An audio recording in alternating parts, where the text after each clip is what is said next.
Now, this one is a game that I was really happy to see, and specifically very happy to see this developer working on a game again. And this is Saros.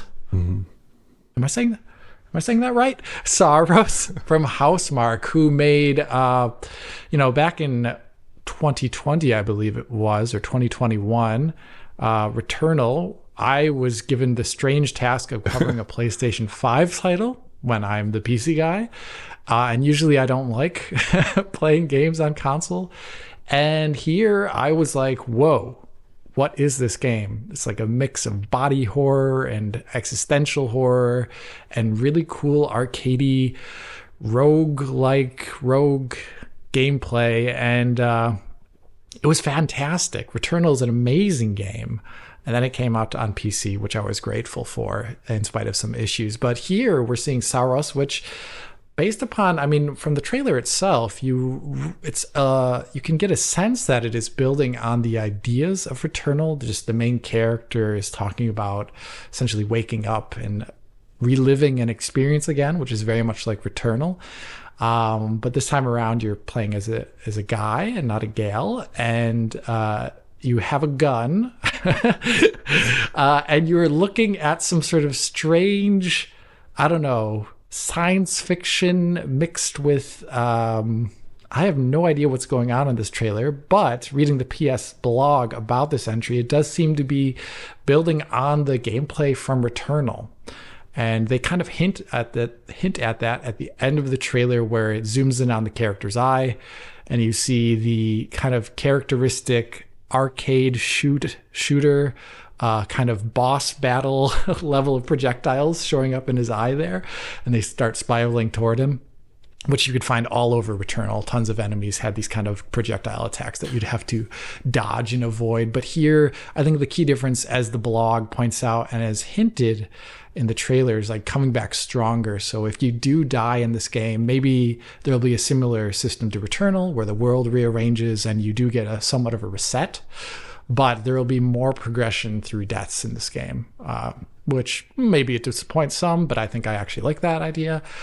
But the one thing that I did not like about all of this is the fact that the trailer was a pre-rendered one. I've got a lot to say about that, but anyone else want to take this one? Yeah. It's a new Housemarque game. That's always very exciting. But like Alex said, the trailer doesn't say too much, unfortunately, and it's hard to read anything into it at all in terms of rendering, really, because it's a pre-rendered trailer and it's CGI, and is it even an engine? Maybe not. It's certainly not game quality assets, I can't imagine here. But yeah, it is basically a sequel to Returnal in some sense, a spiritual successor to Returnal. Not in terms of plot, but in gameplay systems, in terms of kind of a rogue-lite structure. I'm interested in that, not necessarily drawn to it, but interested in it because, frankly, Returnal was too hard for me. I got to the second world there, and I kind of had to stop.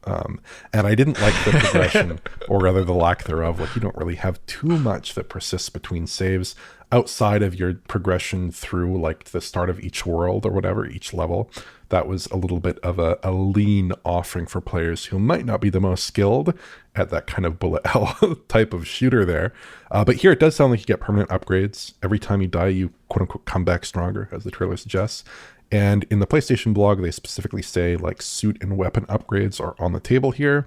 That sounds like a bit of a relief to me. So hopefully the game experience is like a little bit more gentle and maybe a little bit more configurable depending on how much time you want to spend, grinding things out, exploring new areas. Or if you want to rush straight through to the boss, it's probably a lot more challenging. That seems more approachable to me, which is probably a good thing because I don't think Returnal sold exceptionally well. It was a very, very good game, but I don't think it sold exceptionally well. Maybe this is a way to get it to a bit of a broader audience there. They also talk about a narrative with more NPCs, more characters, a little bit more conventional narrative, whereas Returnal was like a little bit more hostile. It was a very hostile world, yes, of course, but it was a bit more cryptic.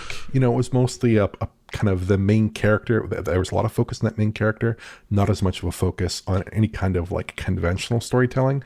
I'd still like it if Housemarque maybe went back to more traditional, very arcadey styles of games like Nex Machina, right? That was a game that I really enjoyed from 2017. But I think this is a more appealing title to me personally than Returnal, and I'm excited to see it in action later this year, they say. Yeah, for me, I'm also interested in the technological aspect. Unfortunately, the trailer being pre-rendered CGI, which is my big complaint. Like, man, the cutscenes in Returnal looked already pretty good, I actually thought. So I really could have expected them to show an in-engine cutscene. But I guess here, maybe they hired out a studio who did this really impressive bit of pre-rendered video here in terms of the visuals. At least it's good pre-rendered content, but I would have loved to seen more just so I could get an appreciation of the technology already. Returnal is a UE4 game. It has UE issues in it, but it also was doing a lot more than standard Unreal. I think the way the world was constantly switching in and out of itself, the particle system that the game used was wholly unique and really well done, and it drove most of the game. Even some of the creature design was driven by it, and I think that's really cool. And it would be interesting to see what they would do with later versions of Unreal and their own enmeshing of technology there, because I presume they would upgrade to get some of the advantages that later Unreal provides, whether in terms of lighting or just in terms of general raw performance. The engine has become a lot more efficient ever since Returnal came out. So I'd be curious to see that, but unfortunately this trailer doesn't tell us much about it.